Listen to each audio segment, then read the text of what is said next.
and welcome. As per latest reports, India's e-commerce market has surged by over 25% in the first quarter of 2026 alone. Now, recent surveys indicate that almost one third of urban consumers have either purchased or encountered fake products via e-commerce in 2025. Consumer trust is then the backbone and critical really to India's e-commerce market now more than ever before. Well, to decode this, I'm joined by Vice President Legal, Amazon India, Rakesh Bakshi, for an exclusive interaction. Thank you for your time. I'd like to begin by asking you, what have we specifically noticed in fake or counterfeit activity or products, and what has led to Amazon India then expanding its counterfeit crimes unit in the country at this point? Sure. No, thank you. And really appreciate this opportunity, Sakshi. Customer trust is at the heart of the whole exercise. The one line that I would put is that what is the difference between shopping online and going to another shop offline and buying? There you can touch and feel a product. And then you can decide whether you like it or not. Does it feel right? Doesn't feel right? There are a lot of checks and things that you can do. Online, these products come in a box delivered at your home. The first time you touch it when you open the box. And therefore, we want to make sure that when you open the box, you get what you ordered and not something very different. So I think that becomes a key part of the differentiation between us and offline. And to be able to kind of compete in this environment, we not need to make sure that what we deliver is what you ordered. So that becomes very important for us. And if I was to translate this into numbers, we have a very significant customer support service where we take in complaints and try to resolve issues that the customers are facing. And our resolution rate is 98% of resolution within 24 to 48 hours of a customer complaint, which is fairly significant given the large volume of products that are sold on our marketplace. As a consumer, sometimes you get a completely different product, sometimes a completely different quality product altogether, and sometimes a fake product which you realize only later. So, don't you think it's time that we look at how consumers can get a transparent and seamless process to look into this? Right. So I think absolutely. And I think what we do is that we take customer complaints very seriously. We take customer reviews very seriously, and we keep on monitoring, and we use artificial intelligence also to pick up consumer complaints online and to see whether there is a serious issue here with that particular product. And once we are able to determine that if it is counterfeit that is being sold, then we immediately initiate a refund. The person can return the product, and then we also do a deep dive into making sure that those kind of products or through those particular sellers do not find their way into a marketplace. It's like a 360 process to ensure that we fix the problem. But the first one is to really respond to a customer concern, and we do that immediately. Now, explain to our viewers, how do these units function and how can a fake good or encounter be tackled promptly enough? So I think there are multiple things that we do. And as I said, that we work with sellers to educate them in terms of how to make sure that they sell only genuine products on a marketplace. And if we find that sellers cannot deviate from the process, then there are actions that follow. For that, that there were in 2025, 15 million counterfeit products that were identified across the world.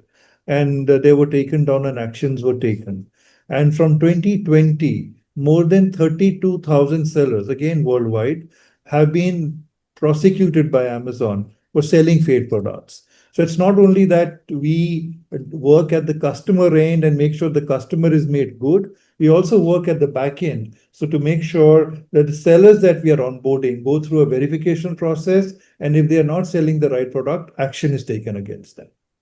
Right. So you're saying action is taken, accountability is taken into play altogether. But what safeguards should platforms then implement to ensure consumers receive accurate and up-to-date product information to begin with?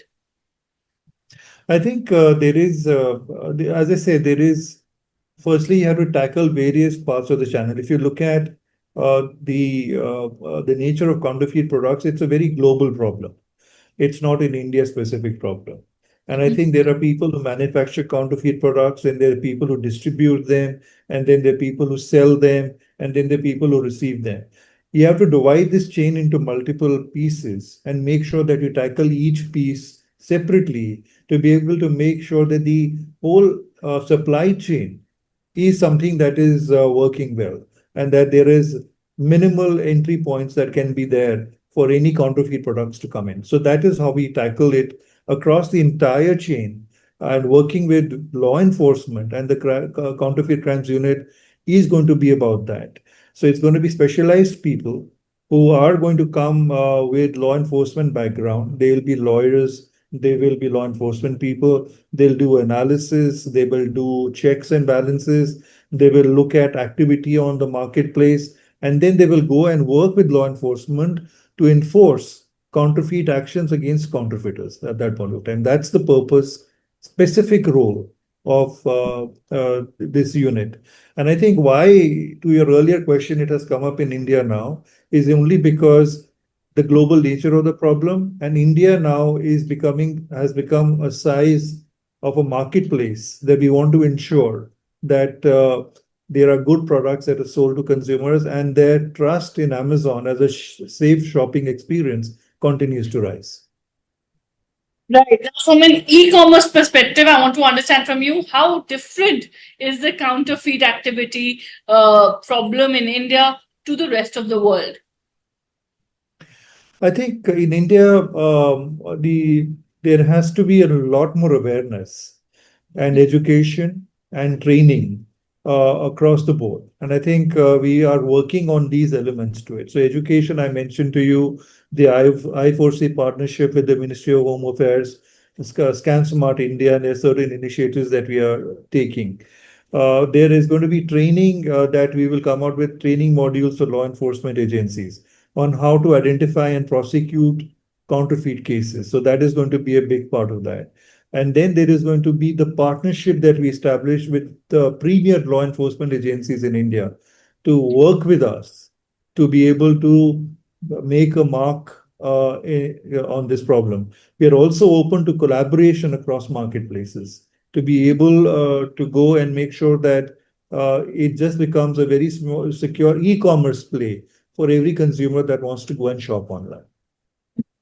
Right. It's interesting you mention collaboration, but at a time when consumers are not getting a quick fix solution, sometimes when they encounter a fake product or a completely different product, how is a consumer supposed to deal with that situation? And what can e-commerce players then do? Perhaps collaborate together to bring them a seamless solution, sir. Yeah, so we're working on that, and I think that is the purpose of the counterfeit crimes unit, is exactly to set up these collaboration and cooperation among law enforcement agencies. Because, as I said, the issue is common. It's not Right. unique to Amazon. It's not unique to other companies. So I think Mhm. collaboration is going to be critical Mhm. in this space. And then, as I said, the other initiatives that we are taking is going to help the consumer gain more confidence. But to answer your specific question, the first thing they should do is to contact customer support, or they can write a review for that product saying, I opened the box, this is what was missing, this is why I think it was counterfeit, and give us that feedback. So when we get that feedback from a number of sources, we can almost see a pattern emerge, and then are able to identify which products may be counterfeit on the marketplace. So that Right. feedback loop with us is very important. Is artificial intelligence an enabler, a solution provider for e-commerce or quick commerce, or is it then making the counterfeit problem worse altogether? I think it cuts both ways. To the honest answer is that because the AI helps people kind of create products in a particular way or position products online in a particular way, which may not be be very genuine in nature. I mean, what you see online and in terms of what you get of in the box may be very different, and AI can be used by bad players. There is no question about that. But I think there is also the counter of that we use AI to track millions of products, thousands of sellers were selling online, and to be able to ensure that we look for patterns over that. So, supposing there is a product which is normally sold for 100 rupees in the market, and we know that's the price of the product, but it is somebody selling it for 50. Why would anybody do that? And there is a immediate red flag. So when you look at the size of millions of ASINs across the marketplace, identifying such patterns to see where something may be awry or something may not be consistent is exactly what AI helps us do. So AI That's works interesting. for us as well. Yeah, well, it's interesting you say it works both ways, just like it does for many sectors across the world. Lastly, I want to ask you when you say that, look, that's a red flag. So, from a consumer perspective, what should be a red flag? If the price points are very different to a store, if a manufacturing date or an expiry date is not visible on a product, what, to your mind, are the top three red flags that consumers then should watch out for in e-commerce and quick commerce altogether? I think the first thing to look at as you go and shop online is the price of the product. If it is too good to be true, then it is not true. And I think so, therefore, that should be a big red flag that why is anybody selling this product at much below its market price? So that should be the first red flag. The Mhm. second is that do pay some attention to the details of the product, on the description, the packaging, and all of that, as you see it online, and see if this is consistent with a package you may have bought earlier. So there is that Mhm. first step that you can do is to really take these kind of precautions. The other precautions that you can take is when the product is delivered to you, is it being tampered with? Is there a seal that is broken? Is there something else that is missing? Or it doesn't look or taste like what you are used to if you were to consume it.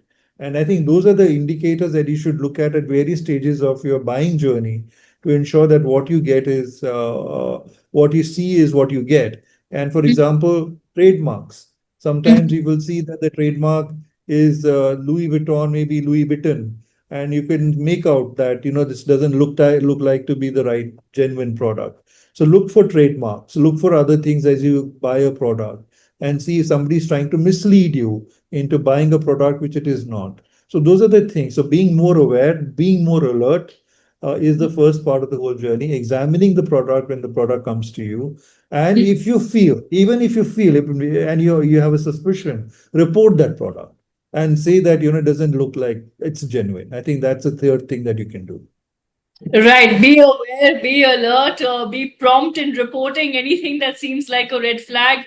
Thank you for listing out those immediate red flags that consumers should watch out for. And most importantly, continue to hope that there is a clear framework in place and e-commerce players are also looking at ways to boost transparency and protect consumer interest going forward. Thank you for joining us for this exclusive interaction on Times Now Digital.